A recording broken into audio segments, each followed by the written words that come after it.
16 years ago today, Kenya made a decision to have a new constitution. The promulgation of Constitution of Kenya 2010 became a reality in the country after many years of soul-searching, the country going through different turbulence to find itself where it is today, where the country is regarded to be having the most progressive constitution in the world. But even as that would be the case, then many ask the question, even as we celebrate 16 years of the Constitution 2010, where are we as a country?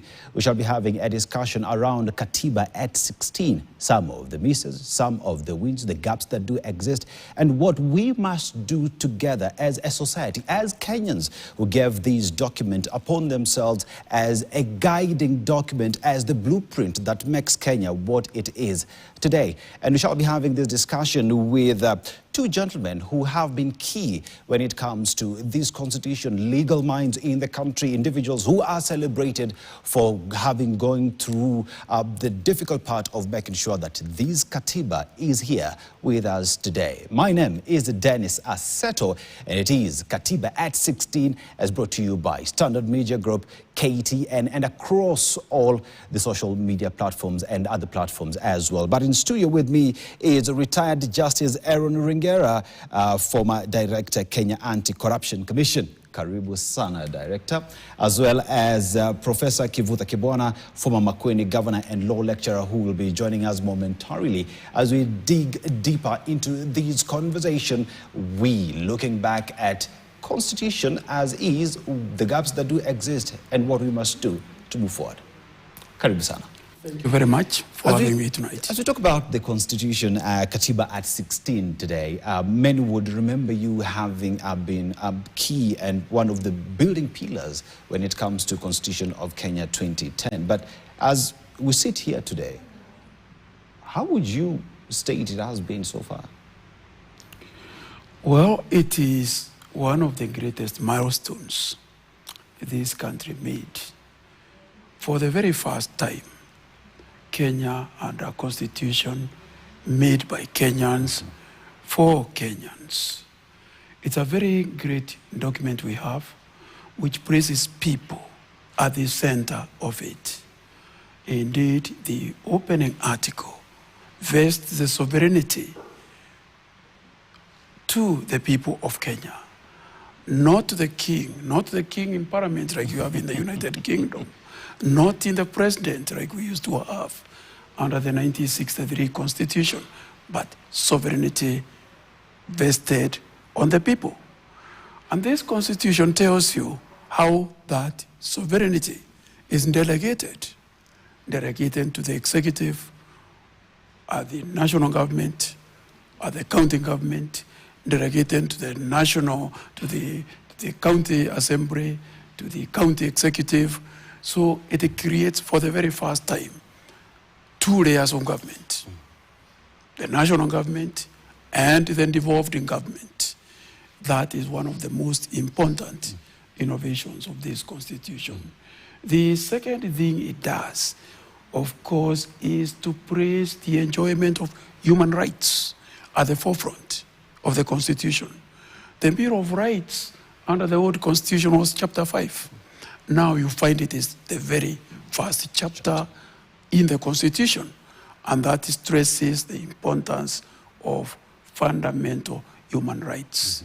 The other thing it does is originally we used to have a constitution where the executive would be the #1 organ. Today, it is Parliament under the new Constitution, which is the #1 organ. The other thing it does is create other centers of governance besides the executive, the legislature, and the judiciary. You have independent commissions and offices. These never existed before. Last but not least, in my view, it is the recognition of the social and economic rights. These were never in any other constitution before. They were thought to be aspirations. But the 2010 Constitution vests certain economic rights, the right to good standards of health, to housing, to adequate nutrition, etc., on the people of Kenya. Yeah. You've mentioned the building pillars of what makes the Constitution of Kenya 2010 be an important document that encapsulates what Kenyans envisioned and bequeathed upon themselves when they voted yes to the Constitution. And we remember at the time when you were at the director at Kenya Anti-Corruption Commission, and you came up, and one of the things that Kenyans remember you for is saying that we will slay the dragon of corruption. And through that, we saw the vetting process that went through, the way you cleaned up the judiciary. And many look back and say, that is perhaps is what Kenyans wanted. But as we look at 16 years later with this constitution, where would you place the fight on graft? Have we achieved the dreams that you had at the time within the judiciary? The Constitution is liberating. Mm-hmm. It is sound in structure. It is sound in doctrine. It is sound in the institution it creates. Where we have largely failed as a country is the faithful implementation of the Constitution. A lot of the things we talk about, including Vision 2030, 2060, national development plans, all these really cannot and will not work unless we tackle aggressively corruption in all its forms. Mm-hmm. Yeah, because when you look at Chapter 6 of the Constitution, as it were, many say that the chapter has been wrecked by Parliament through different legislations that have come through. Would you reckon rather that has weakened Chapter 6 of the Constitution as had been envisioned by the draft of the Constitution at the time?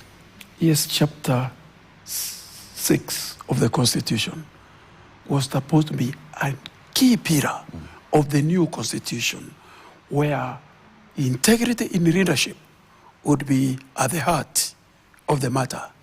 And all those provisions in the Constitution are good. They tell you leadership must inspire confidence. Leaders must be accountable. Leaders are not to rule, they are to serve, etc., etc.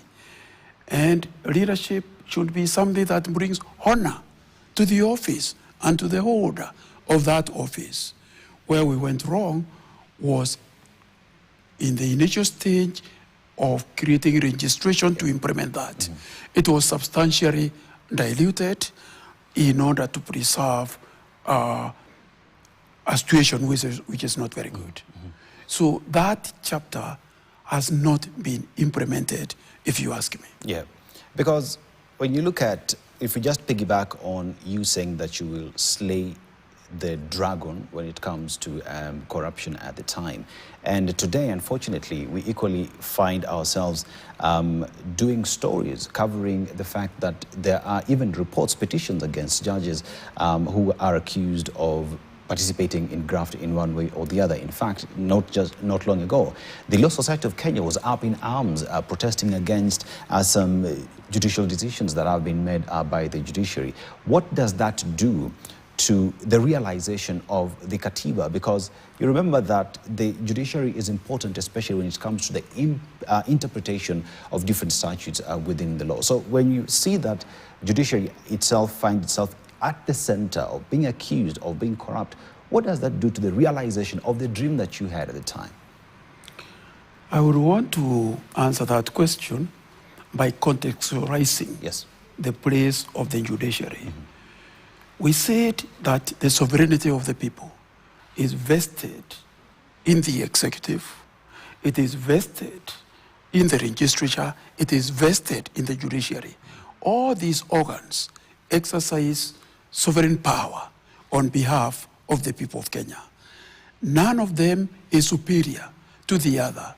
They are co-equal arms of government. They are independent, yet interdependent in a certain way. Because if there was nobody to make laws, what would the judiciary be doing? What would be the executive be implementing? So they relate.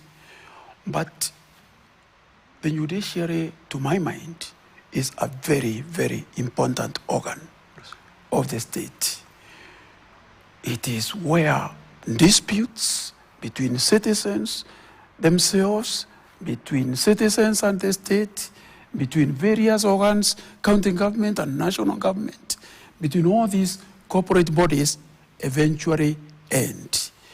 And the Constitution envisaged a strong, independent, accountable judiciary. And the necessary structures are there. But, like you have pointed out, everybody recognizes today that corruption is an issue in the judiciary. And in my view, that is the last place corruption ever ought to exist. Because that's the end of everybody. That's where everybody goes. If you ask me, maybe you can tolerate a retro corruption in the executive, maybe a retro in the legislature, not anything at all in the judiciary. And I'm not saying we should tolerate corruption anywhere, no. Yes. You know, at the time when you were going through the process of cleaning up the judiciary, I remember the reason behind that then was the fact that we needed to restore trust within the public that the judiciary is there to work. That when you're slaying the dragon was pretty much restoring sanity in the judiciary, so that as Mwananchi would walk into judiciary, they would know that is a place of last resort, because I know there is justice that I will get, that I trust and believe that judicial officers who are there are able to deliver judgment and even create jurisprudence that would then be used even in future generation. But as we speak today, then the aspect of accountability, as it were, many would say is a little bit shaky. I mean, even many pundits have said that judiciary has been captured. When you have served in the judiciary, when you hear such statements that judiciary has been captured, is judiciary really independent? Because many Kenyans are asking the question. You see, the judiciary, like you have pointed out, is the backstop of everything else that happens in the country. It has the last word on the interpretation of the law. Law does not mean what you read, what the Attorney General thinks, what the President thinks. Law is what judges say. It is. And one of the national values is the rule of law. The rule of law entails independence of the judiciary. It entails adherence to judicial decisions. Judicial decisions do not rest for their force on the physical strength of judges. The executive has the sword, as we say. The legislature has command of the purse. What gives judiciary legitimacy is public confidence that the men and women who sit there are guided by nothing else but the law and the evidence in each and every case that is before them. If that is not the case, you do not have rule of law. You have rule by money. Sometimes they call it jurispesa. I've heard expressions like that. I don't know, they never existed in any dictionary I came across. Yeah. But it is now common currency in Kenya. So to me, it is a very unhealthy state of affairs. Yeah. The Constitution of Kenya 2010 gives judiciary the independence that many would say was missing pre-2010 Constitution.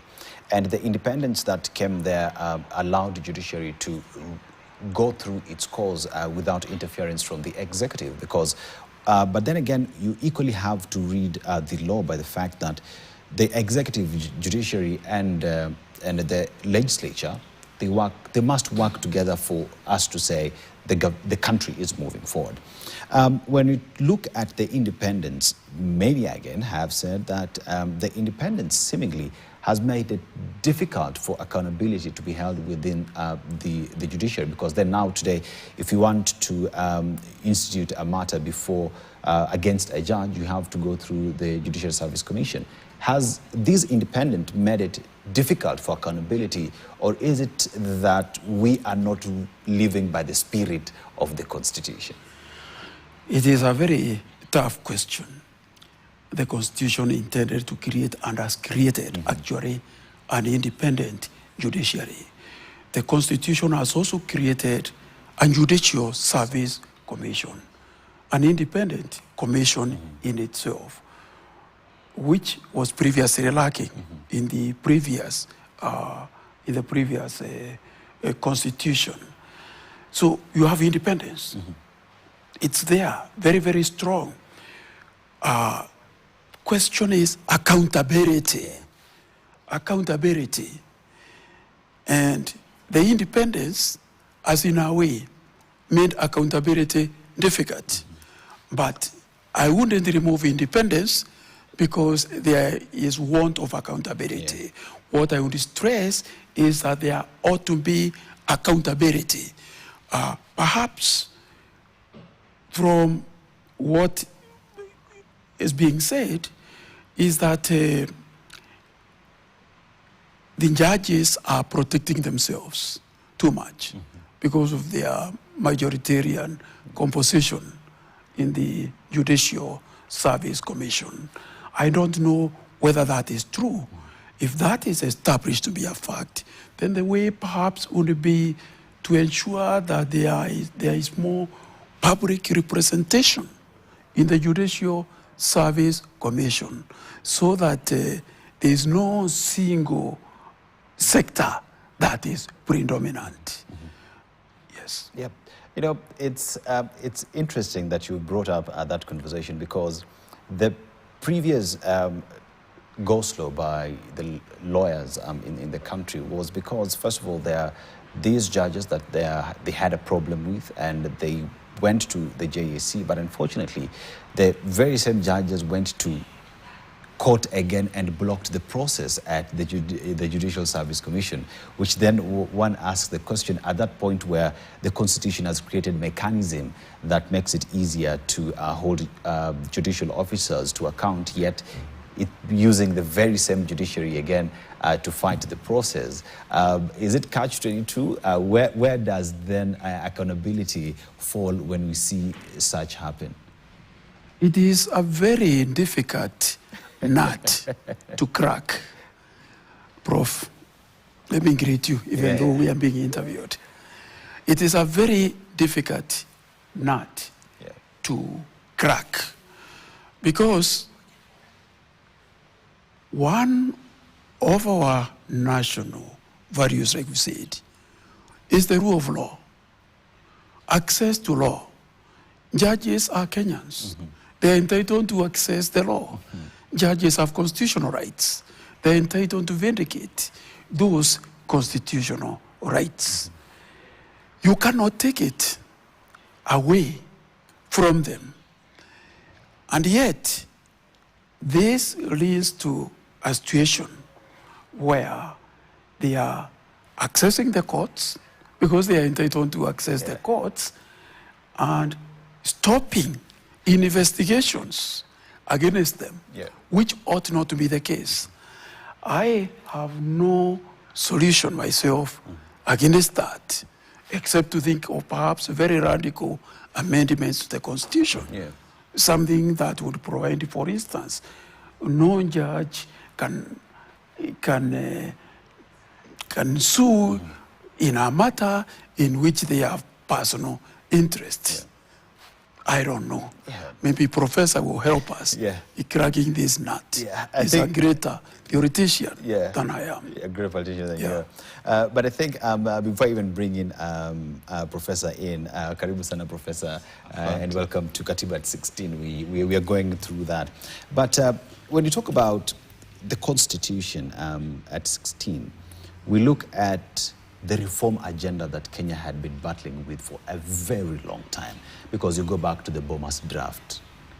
it was a long process. The first referendum, people voted no. It is during the second time that then we got the Constitution 2010.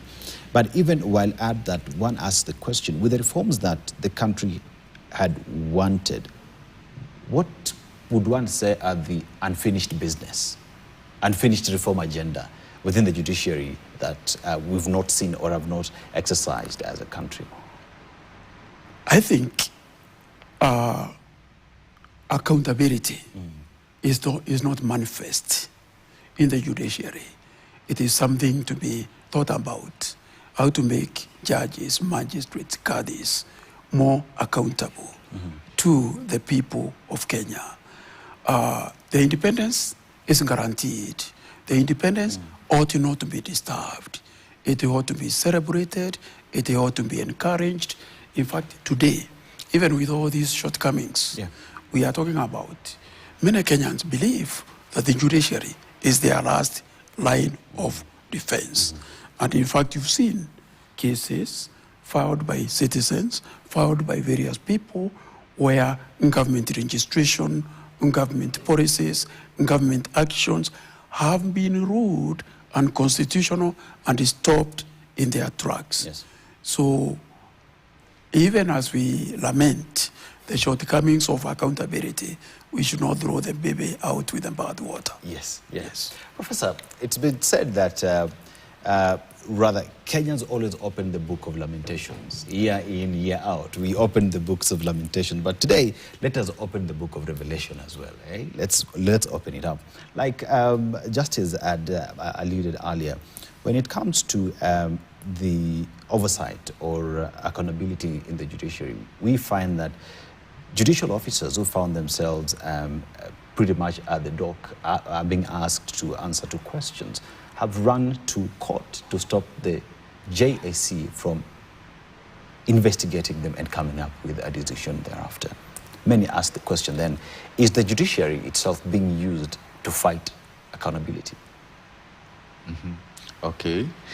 First of all, let me apologize. I normally don't like to come late. Apology accepted. But today it happened. And I'm really honored to be present with my senior. We worked together at School of Law, University of Nairobi, and he was ahead of me. And actually, among the very many things that he did, including the radical surgery, slaying the dragon. Yes. He actually facilitated the referendum that the people must speak on the Katiba. They must, decide. It can't just be done by parliament. And that was a major decision brought about by Reverend Dr. Njoya, among others. I think the judiciary, and I actually, when I worked as a governor, the judiciary helped tremendously to safeguard devolution, because there were times when the executive wanted to do things that would erode the functions of the devolved government, Schedule 4 functions, and there was a lot of protection from the judiciary. But I think one of the problems that has arisen is the judiciary, particularly the apex courts, saying that if anybody wants to proceed against them, it can only be through the constitutional removal procedures, so that there isn't an intermediate way of trying to hold the judges accountable for matters that may not necessarily be what is anticipated under the Constitution, where there is removal by making sure that there is panels appointed and so on. So I think in terms of resisting a process of actually looking at some of the lesser issues, so to speak, then the judiciary has made itself vulnerable. And that is why I would imagine the lawyers, have come out saying that during their practice, they are finding that some judges not all judges, but some judges, maybe, you know, in the magistracy also and so on, they are finding that it's not easy to practice the law because some of them are not very accountable. But also, it takes two to tango, because also some of the lawyers themselves also culprits. Not only the lawyers, but some of the citizens themselves think that you can fix a case, you can also bribe, you know, judges, magistrates, and so on and so forth. And therefore, I think it's not enough to simply say that if accountability questions are being asked, then you try to block such accountability questions by going to court, and if it is a judge who is being processed or there's a desire to process them, you go to court to another judge, and so there can be conflict of interest. So I think this matter requires a lot of deliberations, because when citizens think that judges are playing safe, so that when one judge has issues, another judge protects the one with issues. So that will not look good. But at the same time, we also have to be careful so that we don't get another branch of government wanting to also destroy the judiciary, so to speak. So as my senior said, the judiciary is like a line of last defense. So if that line is eroded, then and sometimes Parliament itself is not very robust. Sometimes it's said it's you know, compromised. So it means that actually institutions can be eroded to the extent that the citizens don't have some institutions to rely on to protect, you know, their rights to protect them. So I would myself, as I conclude on this point, say that there should be internal discussion within the judiciary so that they can explain how do they expect citizens will hold them accountable. And do they have mechanisms, you know, not just the ombudsperson office, within them. They have mechanisms so that they can process other things, not just the Judicial Service Commission processing the magistracy, but even the judges themselves. There's first of all an internal mechanism, a robust one, before the ultimate, when somebody really does things like corruption and so on and so forth. Professor, I wanted to go back to your early years as a constitutional activist at the time, and the struggle and the clamor for constitutional reforms in the country at the time. What did you see pre-2010 constitution that you were pushing for?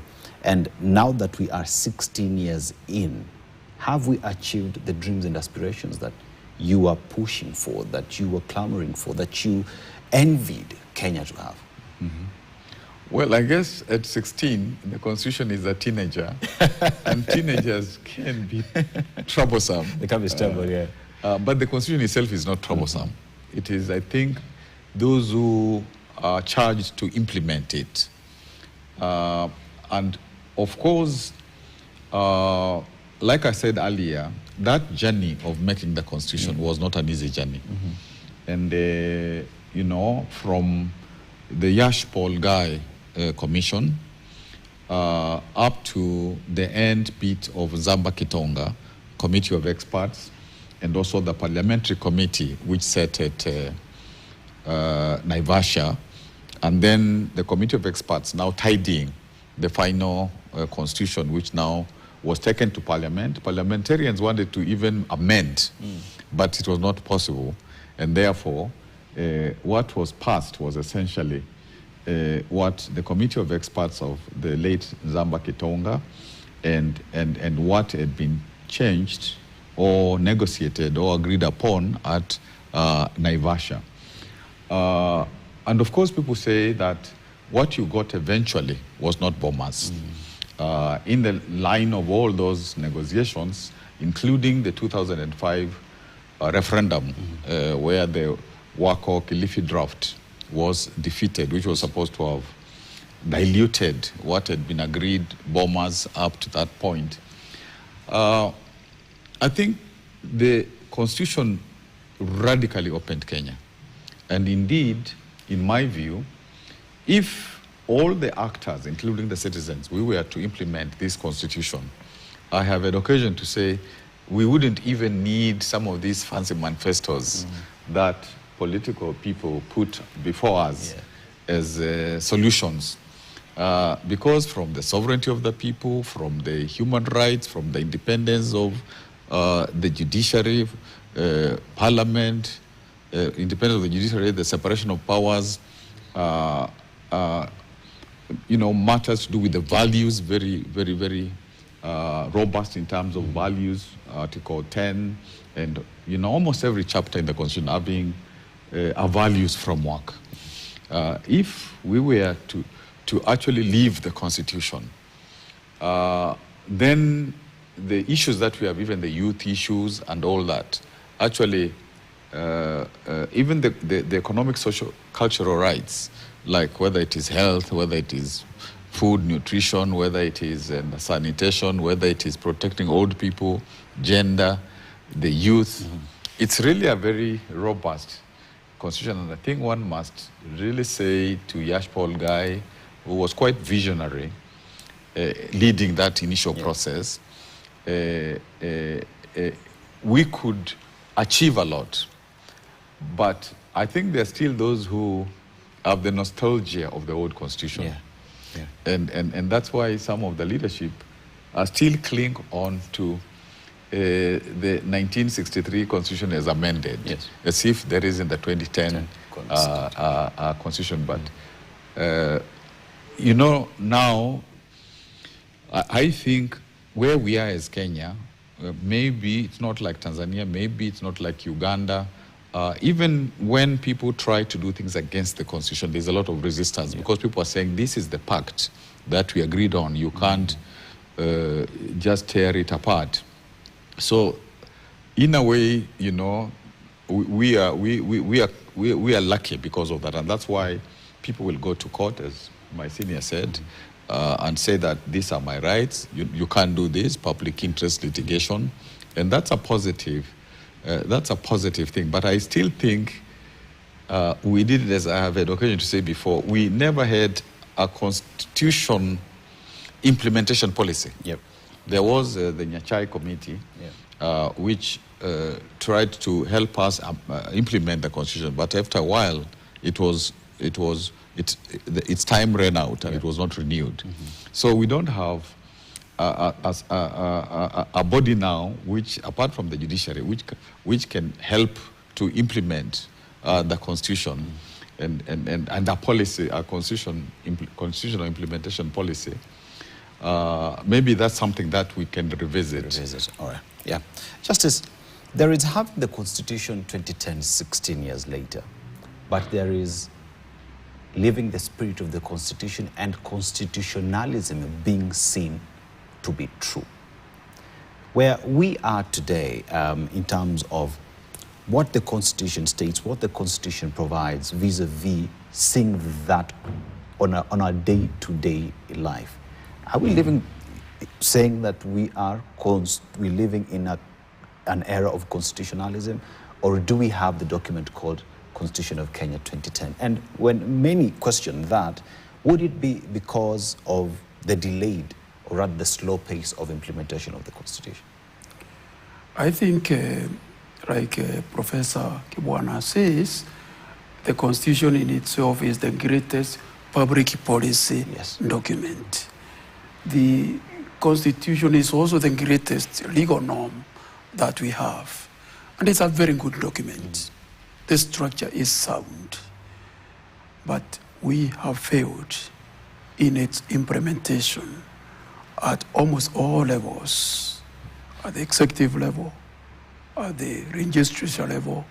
Citizens themselves have not embraced the values in the Constitution. If we were implementing the Constitution, would we have abductions in this country? The answer is no. Would we have the kind of killings that have happened in this country? The answer is no. Would we have the kind of insults and cross insults that go on around this country? The answer is no.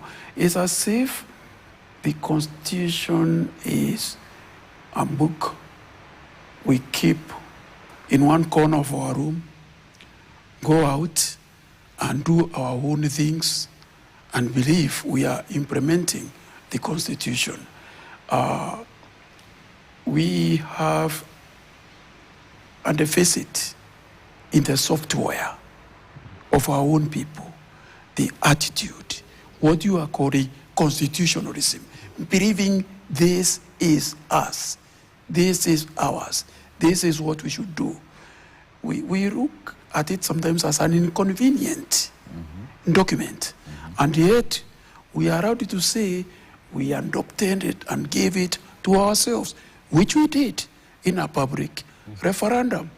We ought to practice what it says, but we are short in terms of practice. Yeah. Yes. Yeah. Prof, when you look at it almost gets emotional, especially having lived in Eldoret during the 2007 post-election violence, which then years later we had the 2010 Constitution. And at the time when all these were happening, it was hopeful. Kenyans had high hopes that we were coming to cure the past ills that had bedeviled the country that was Kenya. We were hoping that even through the first Kavuludi Commission that came in to fix the police service that had transitioned from a force to a service, that we would have a country where a police is my friend. We can sit down and have a conversation that when I am arrested, it is done within the law and with the decorum.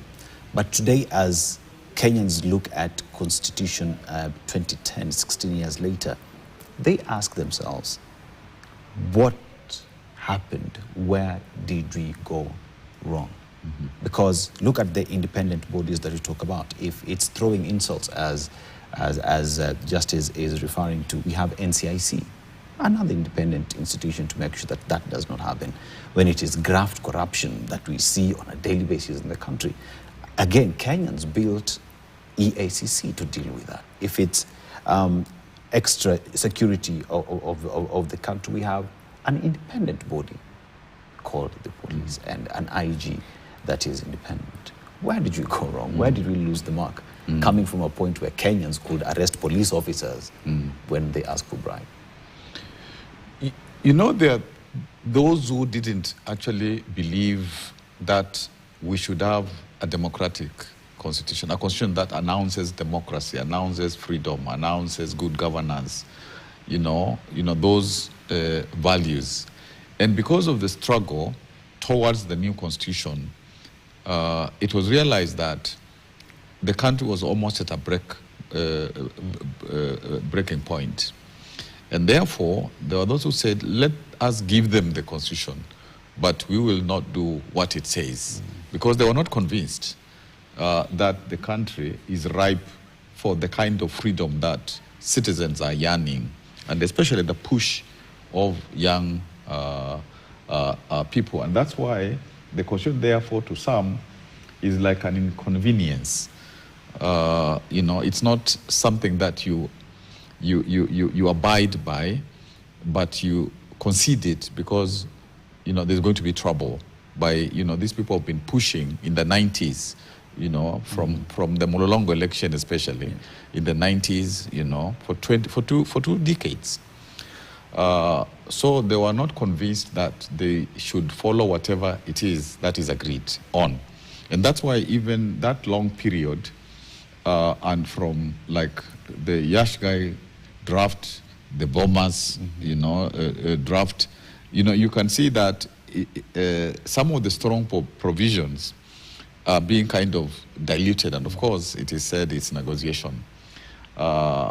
So I think that's the first point of, do those who are charged in their variety with implementing the constitution, whether it is the executive, whether it is judiciary, whether it's the legislature, whether it's even citizens themselves, because Article 1 says they have sovereign power, Do we do what is necessary, to implement, or are we captives of the previous culture of, authoritarianism, of subservience of, citizens, and so on? And you see, even as we made the Constitution, it was also a reaction to the authoritarianism of the past. And that is why it was said, institutions such as these independent commissions and offices must take away some of the power which was in the executive. But now, the executive is like reclaiming that power. And how do they do that? You make sure that you appoint people in those commissions who will do what you tell them. You deny them budget. You put them under the deputy president's office because it is said that's the office which will help them in terms of the policies they need, the budgets they need. And after some while, you also use those offices to reward people that, from 2010, so that you use the offices to reward people, some of them who have not done well in the electoral process. So, you see, as a country, we have to get to the point where we say that this basic charter, this, what Judge said, norm, the basic norm, there must be fidelity to it. There must be fidelity to the law. There must be fidelity to constitutionalism, so that we can build this republic, which is going to be, different from some of almost failed states that we are witnessing. And to some extent, we are compared with like South Africa in terms of trying to accept that a constitution means something. Because of this political culture of like, we get the 63 Constitution, we butcher it, so to speak, so that by 1990, we have amended it about 30 times. 35 times. 35 times. We have amended it, and it isn't what was 63. Even the regionalism that we started with, if we had sustained it, because it was even superior to the 47 counties that we have, we would, I think, be very far. So, I think one of the things that will save us if we get leadership to accept that this constitution is what must guide you. And, as I conclude on this point for Senior here, I don't know whether he has ever shared with the country the trouble he had in the anti-corruption bodies twice. Sometimes you're in it, then you are told somebody comes to court because they want to get you out. And it is said that actually you have no power to prosecute. And so, that's it. You have to go out. Then you come back again and they have another excuse. Then Lumumba comes. He tries to take some MPs to court because of CDF, and then again they get him out. Actually, it is the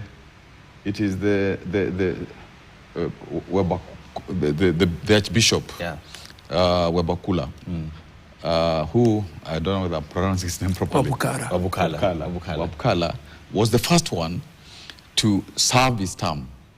From the first one, I think was the first Mom. John Aaron Mao. But throughout, only, one. So, and therefore, this is the question of the institutions which are in, some were not in the Constitution then, but even when they come to be in the Constitution, they can't work because there are people who believe that, they should have the right to do, corruption and all that kind of stuff. Yeah. Just as we approach at the top of the hour, one asks the question then, who bears the cut? when you look at the Constitution as we are, it is the document that we have. And whether we like it or not, it must work for the people of Kenya because it is a document that they bequeathed upon themselves. We would say the political class has issues with the Constitution because they do not believe in it. But what must we do for us to say Kenya is living within the constitutional tenets that it gave itself in the Constitution? I would, in answer to your question, make 2 points. Yes. Number one, every institution is as good as the character of the men and women who are entrusted in running that institution. There is no system you can create which cannot be beaten by crooks. So integrity of office holders is a core thing. In that, even the people of Kenya have failed. They have numbers without count, elected people who ought not to be elected on that criteria. During election time, integrity scores very little. I think what scores a lot is how much unga, how much soap, how much dust, how many things that you've brought around or shared around. Number two, every country is as good as its leadership. In the developed countries, what holds societies together, makes them thrive, is number one, the rule of law. Number two, strong, efficient bureaucracy. Three, quality education. That's why you find societies like Israel, like Italy, even Britain, changing government so often, and yet things work pretty well. Yeah. In our world, third world countries, it is leadership that matters above all these other things. Yes. Because bad leaders can subvert the Constitution. Bad leaders will not tell you that the Constitution is a constraint. Yes. They think they are the Constitution themselves. Nobody knows, nobody tells them that there is no power other than the power given to you by law. No office, however high, confers on you any power. Power derives from the law. So that is where we ought to look. You ask who will bail the court, who will bail the cat? The citizens. The citizens. The citizens. Yeah. A good place to end. Who bails the cat? Who bails the Constitution? It is you and I, because the Constitution draws its power from us, the people. Professor Kibwana is former Makueni governor and law lecturer. Asante sana for being here, as well as retired Justice Aaron Ringera, former director, Kenya Anti-Corruption Commission. It's an honor to be on the same set with you, gentlemen. And asante sana for an amazing job that you find ourselves here today. They say we give you your flowers when you are alive. Asante sana. We take a short commercial break for the news, and then we'll be back with, again, Katiba at 16 from different facets of the society. See you in a bit.